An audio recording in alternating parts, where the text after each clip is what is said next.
बोलो। नमस्कार भाइयों बहनों, आज रामचरितमानस के अनुसार सदाचारी और दुराचारी लोगों के कर्म और उसके परिणाम की चर्चा करना चाहता हूँ। एक बार भगवान श्री राम एक बगीचे में बैठे हुए थे। उनके चारों भाई उनके साथ थे, हनुमान जी भी थे और कुछ प्रजा भी थे। भरत जी के मन में कुछ बातें बोलने की इच्छा हुई, भगवान से कुछ प्रश्न पूछने की इच्छा हुई, लेकिन श्री राम बड़े भाई हैं, भरत छोटे भाई हैं। इस लिहाज से, इस संकोच से भरत कुछ बोलते नहीं थे। तो भगवान श्री राम उनके मन के भाव को जानकर बोले, पूछो भरत, क्या बात है? मुझसे कुछ पूछने की इच्छा है? किसी संकोच में पड़े हुए हो? संकोच छोड़कर बोलो। मेरे पास ऐसा कुछ भी नहीं है जो तुम्हें नहीं दे सकूं। तो हनुमान जी ने उनके इस संदेह को दूर कर, उसके संकोच को समझकर भगवान से यह बात बोले, नाथ भरत कछु पूछन चाहि, प्रश्न करत अति सकुचत अहि। आज बड़े लोगों का सम्मान कोई नहीं करते। अपने से अधिक उम्र वालों का, अपने माता पिता का, अपने गुरु का कोई सम्मान नहीं करते। उनके सामने कुछ भी बोल देते हैं, कुछ भी करते हैं, उन्हें कुछ भी ख्याल नहीं आता है।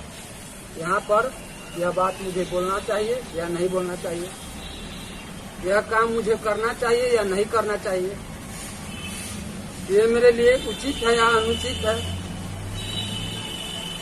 इसीलिए आज युग भ्रष्टाचारी हो गया है, दुराचारी लोगों का बाहुल्य हो गया है। और भगवान से भरत जी ने पूछा, मैं सदाचारी और दुराचारी, संत और असंत लोगों के विषय में आपसे कुछ बातें जानना चाहता हूँ। भगवान राम ने उत्तर दिया, संतन के लक्षण सुनु भ्राता, अगणित श्रुति पुराण विख्याता। संत असंतन कै असी करनी, जिनी कुठार चंदन आचरनी। काटहि मलय परसु सुनु भाई, निज गुण देई सुगंध बसाई। ताते सुर शीसन चरत, जग बल्लभ श्रीखंड। अनल दाही पिचत घन ही, परसु बदन यह दंड। सदाचारी और दुराचारी लोगों का स्वभाव कैसा होता है और उसका कर्म कैसा होता है? जैसे कुल्हाड़ी और चंदन के वृक्ष का। कुल्हाड़ी चंदन के वृक्ष को काटता है, उसके पेड़ को काट देता है, उसकी हानि पहुंचाता है। लेकिन चंदन अपने स्वभाव के अनुसार उसमें भी अपना सुगंध भर देता है, वह कुल्हाड़ी सुगंधित हो जाता है। इस कारण अब कारण क्या निकलता है, परिणाम क्या होता है? चंदन अपना गुण उसे दिया, अपना स्वभाव दिया, उसका उपकार किया, इसलिए चंदन देवताओं के सिर पर भी चढ़ाया जाता है। कोई भी पूजा हम लोग करते हैं तो देवताओं को चंदन अर्पित करते हैं, स्वयं चंदन लगाते हैं। चंदन बहुत पवित्र वस्तु माना जाता है, क्योंकि चंदन में परोपकार का गुण है, अपने पवित्रता का गुण सबको देता है, सुगंध देता है। और कुल्हाड़ी जो हानि पहुंचाता है चंदन को, जैसे सदाचारी लोग दुराचारी सदाचारी लोगों को दुराचारी लोग नुकसान पहुंचाते हैं, तो सदाचारी लोगों का कल्याण ही होता है, वो उससे दूर दूर रहता है। उनको चेतावनी मिलता है, वो ऐसे लोगों की संगति से बचने का कोशिश करते हैं। और दुराचारी लोग बार बार एक दूसरे का अपकार करते हैं और उन्हें तरह तरह की सजाएं मिलती है उस समाज से, उस ईश्वर से। कुल्हाड़ी को क्या होता है, आग में जला जाता है और फिर हथौड़े से पीटा जाता है। कुल्हाड़ी चंदन को काटता है तो उसका दंड मिलता है, उसको आग में जलाकर हथौड़े से पीटा जाता है। अब दुष्ट कैसा होता है, विषय लंपट, शील गुणाकर, पर दुख दुख, सुख सुख देखे पर, सम अभूत रिपु, विमद विरागी, लोभा मरस हरस भय त्यागी। जो साधु होते हैं, सदाचारी होते हैं, उसको किसी बात का भय नहीं होता है, निसंकोच किसी को अच्छी सलाह देते हैं, चाहे कोई दुराचारी उसे दंडित ही क्यों न करे, उसके शत्रु ही क्यों न बन जाए। वे अपने सुख की इच्छा नहीं करते, वे गुणों का समुद्र होते हैं, दूसरों के दुख से दुखी और दूसरों के सुख से सुखी होते हैं। कोमल चित दीनन पर दाया, मन क्रम बच मम भगति अमाया, सबहि मान प्रद आप अमानी, भरत प्राण समते मम प्राणी। संत सदाचारी लोग, अच्छे स्वभाव के लोग सबका सम्मान करते हैं, सबका इज्जत करते हैं, किसी से मान या अपमान का अपेक्षा नहीं करते। यह नहीं चाहते कि मैंने किसी का सम्मान किया है तो मुझे भी सम्मान मिलना चाहिए, मैंने किसी की भलाई की है तो मेरा भी भला होना चाहिए। वो ईश्वर से भी इच्छा नहीं करते, वो अपना स्वभाव समझते हैं, वो यह समझते हैं कि अच्छे कर्म का अच्छा फल होता ही है और बुरे कर्म का बुरा फल होता ही है। ऐसा सोचकर वे हमेशा अच्छे कर्म ही करते हैं, अच्छी बातें किसी को बताते हैं। निंदा स्तुति उभय सम, ममता मम पद कंज, ते सज्जन मम प्राण प्रिय, गुण मंदिर सुख कुंज। संतों के लिए, साधुओं के लिए प्रशंसा और निंदा दोनों बराबर है। वे हमेशा किसी का उपकार करना प्रभु की सेवा समझते हैं, प्रभु की भक्ति समझते हैं। भगवान के चरणों में उनकी हमेशा भक्ति रहती है। ऐसे लोग भगवान को प्राणों के समान प्रिय हैं। अब थोड़ा दुष्टों का वर्णन है।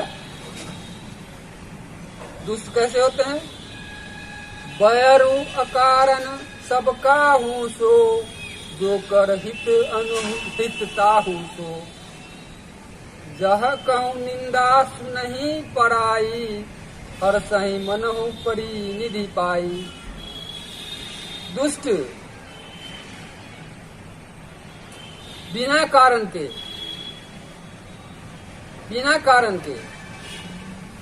एक दूसरे की अपकार करते हैं, एक दूसरे का अपकार करते हैं, एक दूसरे को हानि पहुंचाते हैं बिना कारण के। जो उनका भला चाहता है उसका भी वे नुकसान ही पहुंचाने में लगे रहते हैं। उनका यह स्वभाव ही होता है। वे मोर के जैसे मीठी वाणी बोलते हैं और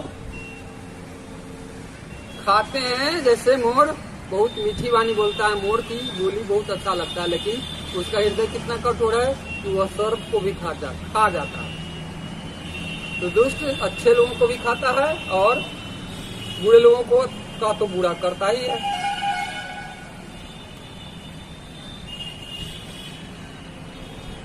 अवगुण सिंधु मंद मति कामी, वेद विदूषक पर धन स्वामी। विप्र द्रोह बस द्रोह विशेखा, दम्भ कपट जिये धरे सुबेशा। ऐसे अधम मनुज कल, ऐसे अधम मनुज खल, कृत जुग त्रेता नाहि। द्वापर कछुक वृंद बहु, कोई ही कल जुग माए। ऐसे संत लोग सतयुग में, त्रेता में और द्वापर में बहुत होते हैं, लेकिन ऐसे असंत लोग बहुत होते हैं कलयुग में, और सतयुग, त्रेता और द्वापर में बहुत कम होते हैं। कलयुग में इनकी अधिकता होती है। कलयुग कहते हैं अभाव के युग को, कलह के युग को, लड़ाई झगड़ा के युग को, शत्रुता के युग को। कलयुग में सब आदमी को एक दूसरे से शत्रुता रहती है। जो दुष्ट लोग होते हैं उनका शत्रुता स्वभाव ही होता है, स्वभाव से ही एक दूसरे के शत्रु होते हैं। और भगवान का कहना है, मैं ऐसे लोगों के लिए मौत के समान हूँ, यमराज के समान हूँ। उनके सुंदर और बुरे कर्मों के, उनके अच्छे और बुरे कर्मों के दंड के लिए, देने के लिए मैं यमराज के समान हूँ। अब तुलसीदास जी ने उनका संत और असंत का एक उदाहरण और दिया है।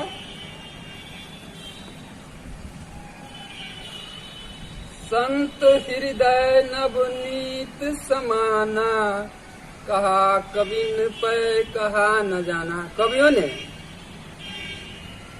संत के हृदय को, संत के स्वभाव को कोमल बताया है मक्खन के तरह। मक्खन थोड़ी सी गर्मी लगने पर, ताप लगने पर पिघलने लगता है, और संत दूसरे के दुख को देखकर पिघलने लगता है। दोनों में अंतर है।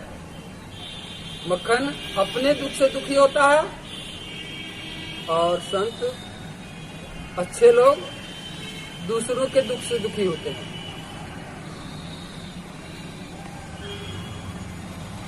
खल बिनु कारण पर अपकारी, अहि मूसक इबु सुनु उर्गारी। अब दुष्ट का स्वभाव ही होता है एक दूसरे को सताना। जैसे चूहा और सर्प बिना अपराध के भी, चूहा का कुछ भी अपराध नहीं कीजिए लेकिन वो आपका अनाज कुतर देगा, कपड़ा कुतर देगा।